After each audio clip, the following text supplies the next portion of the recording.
Assalamualaikum warahmatullahi wabarakatuh. Selamat pagi semuanya. Perkenalkan, nama saya Aulia Putri Nursazila dari kelas 811. Di sini saya akan mengulas buku yang telah saya baca, yaitu buku yang berjudul Rahasia Magnet Rezeki. Buku yang berjudul Rahasia Magnet Rezeki ini ditulis oleh Haji Nasrullah, SSI Nasrullah, diterbitkan oleh PT Alex Media Kompotindo, terbit di Jakarta pada Juli 2020, edisi revisi. Buku tersebut saya beli dengan harga Rp130.000 dengan tebal buku 248 halaman dan ukuran buku 15 x 23 cm. ISBN buku tersebut adalah 9786020456805. Penulis buku Rahasia Magnet Rezeki ini lahir di Jakarta pada tahun 1978. Nasrullah berkuliah di jurusan Kimia FMIPA di Universitas Indonesia. Nasrullah selalu mendapatkan bekal agama yang kuat saat dia masih kecil, dan hal ini membuat Nasrullah selalu haus akan belajar agama, di mana ceramah-ceramah dari KH Zainuddin MZ dan KH Qasim Nur Seha menginspirasi hari-hari Nasrullah yang merupakan pria memiliki hobi ceramah sejak ia masih remaja. Pada tahun 2001, Nasrullah menikah dengan Yuni Indriyati Fatonah dan merantau ke negeri Malaysia. Hari-harinya penuh pelajaran hidup. Nasrullah dan istri dimulai dengan statusnya sebagai seorang pengangguran di negeri orang, namun Nasrullah tetap berada di dalam bimbingan ikhlas seorang guru, yaitu Dr. Mardani Alisera. Saat itu Nasrullah dan istri memiliki 2 orang anak, di mana gaji mereka tidak cukup untuk hidup di Malaysia, dan membuat Nasrullah serta istri memutuskan untuk pulang kembali ke Indonesia dari perantauannya, yang bisa dikatakan tidak berhasil karena Yuni sang istri Nasrullah tidak berhasil mendapatkan S2 di Malaysia. Menyusun kembali kehidupannya dari awal dengan cara bimbingan mengajar di bimbingan belajar Nurul Fikri dan beberapa bimbingan lainnya. Selain mengajar, Nasrullah juga membuka toko Ilham Keramis bersama adiknya, yaitu Mujahid. Kala itu Nasrullah tidak memiliki uang. Ia hanya punya beberapa kawan dan saudara yang siap menjadi investor. Bila ia berniat jahat, bisa saja sertifikat tanah yang jumlahnya 18 itu ia bawa kabur. Pada titik itulah dia sadar bahwa Allah telah menjawab doanya secara langsung, mengidamkan lahan yang ia lihat di Google Earth yang punya lahan pas hendak sekali ingin menjualnya. Lahan itu kemudian ia ubah menjadi perumahan The Orchid Residence di Beji Timur, Depok. Nasrullah kemudian diperkenalkan dengan Ipo Santosa, sehingga akhirnya melahirkan buku Magnet Rezeki dan juga buku keduanya, yaitu buku Rahasia Magnet Rezeki. Dari pelajaran hidupnya yang getir namun menginspirasi, di mana buku ini diterbitkan dalam bentuk rasa terima kasih Nasrullah kepada orang tuanya, handai taulan, sahabat, dan juga guru-gurunya. Saat ini Nasrullah dan istri dikaruniai 5 orang putri, dan mereka sedang merajut visinya menjadi manusia yang bermanfaat untuk orang lain sebagai bekal menuju akhirat nantinya. Buku Rahasia Magnet Rezeki karya Nasrullah ini menceritakan bagaimana kita dapat menarik rezeki dahsyat dengan cara Allah Subhanahu wa Ta'ala. Dalam buku Magnet Rezeki ini kita memiliki sundung padang bahwa semua adalah energi. Kerja keras dalam menciptakan energi baik dalam diri merupakan jalan terbaik untuk menciptakan energi. Buku yang ada di hadapan saya ini adalah hasil dari resap kumpulan keajaiban hidup yang Nasrullah rasakan. Disebut ajaib ya karena memang ajaib, tidak bisa tertebak dengan logika. Terjadi begitu saja dan kebanyakan orang memang menyebutnya ajaib. Sampai Nasrullah sendiri tidak bisa menjelaskan secara ilmiah kenapa keajaiban itu bisa terjadi dalam dirinya. Saat energi baik sudah terkumpul dalam diri, rezeki otomatis akan datang. Itulah yang disebut sebagai magnet rezeki. Sehingga tidak hanya memandang rezeki sebagai sebuah materi, melainkan lebih dari itu. Buku ini memiliki 4 bab. Untuk bab pertama berjudul Hidup Dimuliakan dan Dimaja. Bab kedua, kunci rahasia pertama, The Power of Positive Thinking. Bab ketiga, kunci rahasia kedua, The Power of Positive Feeling. Dan bab keempat atau bab terakhir adalah kunci rahasia ketiga, The Power of Positive Motivation. Buku ini mengadopsi sebuah hukum daya tarik-menarik seperti magnet yang ada di dalam judul buku, yaitu Rahasia Magnet Rezeki. Bagaimana kita bisa membuat tubuh kita bagaikan magnet yang bisa menarik rezeki tersebut. Juga ada satu hal penting yang disampaikan di dalam buku ini, yaitu bagaimana kita bisa harus mempunyai kekuatan untuk berpikir yang positif, hal-hal hingga cara-cara yang bisa dilakukan demi bisa mendapatkan rezeki adalah dengan cara berdoa dengan bersungguh-sungguh. Seberapa besar atau kecil apapun yang kita dambakan, yang kita harapkan, semua bisa dipanjatkan melalui sebuah doa, maka akan dijawab oleh Yang Maha Kuasa di atas sana. Tidak melulu hanya berpikir positif saja, melainkan jika seorang manusia pikirannya diselubungi oleh pikiran negatif, maka bisa saja membuat magnet dalam tubuh kita untuk menarik rezeki tersebut tidak berjalan dan bekerja dengan baik. Sehingga rezeki yang merupakan rezeki kita menjadi sulit untuk digapai dan didapatkan. Persis seperti buah yang sudah matang di pohon. Yang kamu perlukan hanyalah galah bila buahnya terlalu tinggi atau cukup digapai tangan bila buahnya terjangkau. Nah, dalam bahasan Nasrullah, rezeki bisa ditarik oleh magnet. Untuk menarik rezeki yang bertebangan di sekitar kita, yang kita butuhkan adalah magnet yang bisa menariknya.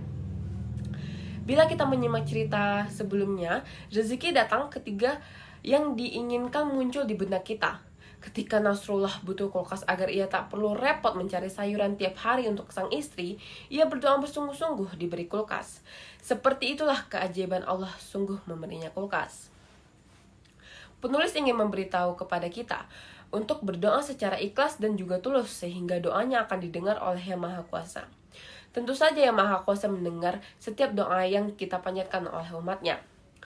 Apapun itu yang ada di dalam pikiran merupakan doa, dan itulah yang membuat semua orang harus selalu berpikiran positif.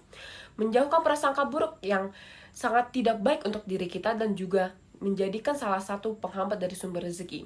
Suudzon merupakan salah satu yang membuat rusaknya takdir yang sudah ditentukan sejak awal. Maka dari itu, sebelum mendapatkan rezeki, malah tidak jadi mendapatkan rezeki. Itulah hal-hal yang buruk dari mempunyai pikiran yang negatif.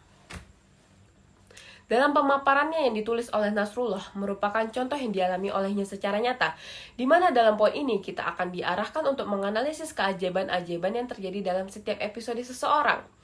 Pada sebuah impian yang mungkin khayalan dapat menjadi kenyataan, yang dirasakan karena ilmu magnet rezeki yang diterapkannya. Di mana poin ini dari setiap pertanyaan yang ada di benak kita para pembacanya. Betapa rezeki kita ada di dalam kebahagiaan orang lain, dan kita wajib berbahagia ketika orang lain bahagia. Tersenyumlah untuk kebahagiaan orang lain, maka Allah Subhanahu wa Ta'ala akan membahagiakanmu. Ketika kita memikirkan orang lain, maka Allah yang akan memikirkan kita. Rahasia mana rezeki ini terletak pada diri kita sendiri. Kita yang harus menjaga sumber rezeki kita. Apa itu sumber rezeki kita? Sumber rezeki kita adalah pada manusia lain. Artinya rezeki kita adalah pada kebahagiaan orang lain. Dan bagaimana kita berkata baik, karena setiap perkataan kita akan kembali kepada kita. Hati-hati dengan pikiran kita, karena kita pikirkan menjadi kenyataan. Dalam buku ini, kita akan belajar mengendalikan pikiran dan hati kita untuk selalu menjaga terumbu karang atau sumber rezeki kita, yaitu manusia. Sebenarnya semua manusia memiliki rezeki yang melimpah seperti terkena air bah dari gunung. Tapi kenapa kita yang di bawah tidak terkena air?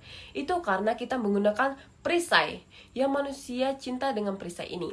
Apa itu perisainya? Perisainya adalah sebuah dosa. Iya, ketika kita melakukan dosa, maka otomatis itu menjadi perisai yang datang dan rezeki kepada kita. Yang perlu diyakini dulu adalah bahwa Allah menciptakan manusia untuk dimuliakan dan dimanja.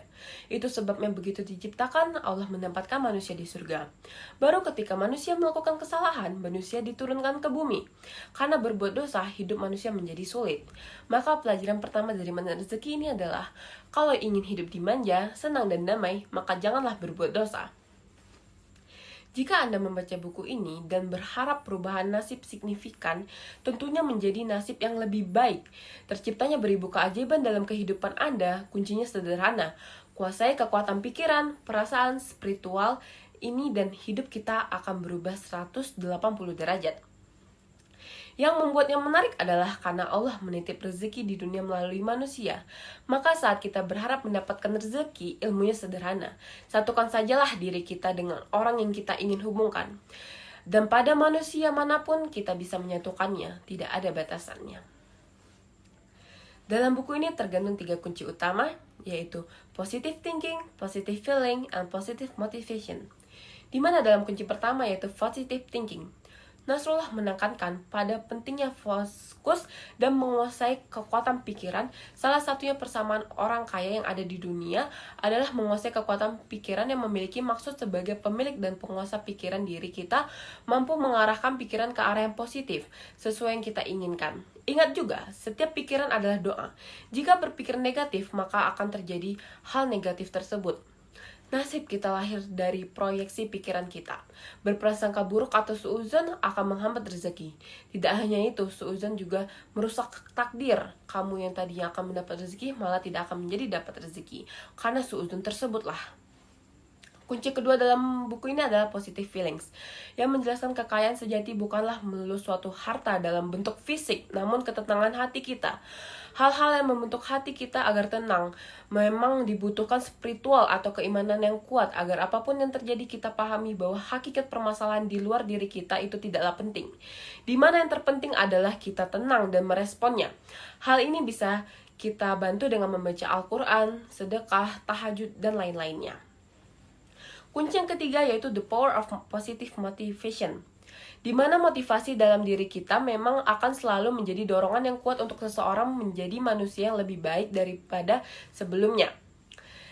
Mendapatkan dua tipe motivasi yaitu negatif motivasi dan positif motivasi, di mana kita akan menjadi tolak ukur yang bisa menjadi penilaian diri sendiri dan sebagai perenungan agar menjadi manusia yang lebih baik lagi. Buku ini juga menjabarkan berbagai motivasi negatif, yaitu seperti ini penonjolan diri, kemarahan, keserakahan, rasa takut, keresahan, apatis, merasa malu dan bersalah, serta dipersonilasi. Buku ini seperti selayaknya pelatihan yang dibentuk dan didesain untuk memudahkan pembaca meraih keajaiban dari magnet rezeki. Kelebihan dari buku Rahasia Magnet Rezeki karya Nasrullah ini merupakan buku motivasi yang memiliki isi bagus untuk orang-orang yang membutuhkan kalimat nasihat, di mana buku ini akan mengajarkan bagaimana rezeki datang selayaknya magnet yang menarik secara otomatis sesuatu yang ada di dekatnya. Buku ini juga memberikan rahasia-rahasia bagi kita para pembacanya agar hidup dalam kebahagiaan dan rezeki yang terus mengalir di kehidupan. Buku karya Nasrullah ini bisa dikatakan hampir sempurna. Namun bila diingat kembali tidak ada yang sempurna di dunia ini. Secara kaidah bahasa dan juga penulisan terdapat beberapa kata yang salah. Ejaan yang disesuaikan dengan maksud penulis agar pembaca menangkap apa yang penulis maksud. Namun, selebihnya buku ini sangat bermanfaat untuk kita para pembacanya. Di mana buku ini ditulis oleh Nasrullah berdasarkan pengalaman penulis yang mengamalkan ilmunya dalam kehidupan dan juga sebagai training. Nah, jadi buku Rahasia Magnet Rezeki ini mengandung banyak nilai dan juga makna bagi mereka yang merasa jalan rezekinya sulit. Didapatkannya dengan membaca buku karya Nasrullah ini, diharapkanlah menjadi tahu bagaimana bersikap mengenai rezeki, dan tentunya saja rezeki merupakan hal yang sudah ditentukan dan bisa kapan saja untuk kita mendapatkannya. Disitulah kita sebagai manusia harus melakukan hal-hal yang bisa meraih rezeki tersebut. Jika kita hanya bermalas-malasan, kita tidak akan mendapatkan rezeki.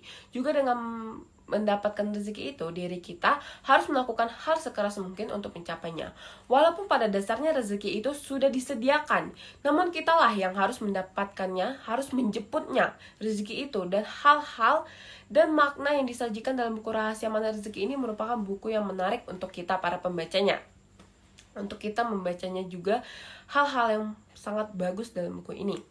Buku karya Nasrullah ini merupakan penerapan sains kimia yang dapat dipadukan dengan spiritual. Dalam buku Rahasia Magnet Rezeki ini mudah untuk dimengerti karena ditulis dengan cara mengalir seperti seseorang yang sedang bercerita. Sekian ulasan saya mengenai buku Rahasia Magnet Rezeki karya Nasrullah. Mohon dimaafkan jika masih banyak perkataan saya yang sulit dipahami atau dimengerti. Semoga dari video ulasan saya mengenai buku tersebut dapat membuat kita semua paham apa itu makna dari magnet rezeki dan bagaimana cara kita mendapatkan rezeki dengan benar. Terima kasih atas perhatiannya. Assalamualaikum warahmatullahi wabarakatuh.